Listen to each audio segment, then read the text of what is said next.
Everyone, welcome back. In this video, I'll show you how to lock a Cryptomator vault step by step.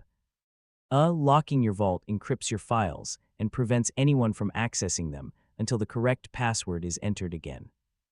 It's an important habit whenever you're finished working with sensitive documents, so let's get started. First, make sure you've finished editing or saving any files inside your unlocked Cryptomator vault. Close any documents, photos, or folders that are still open to avoid file access errors during the locking process. Next, open the Cryptomator application if it isn't already running. You'll see a list of your available vaults along with their current status. Locate the vault that's currently unlocked. Now, click the lock button next to the vault you want to secure. Within a few moments, Cryptomator will unmount the virtual drive or encrypted folder from your operating system. Once the process is complete, the vault will no longer be accessible through File Explorer, Finder, or your Linux file manager until it's unlocked again.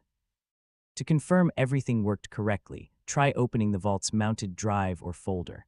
It should no longer be available, showing that your encrypted files are safely locked.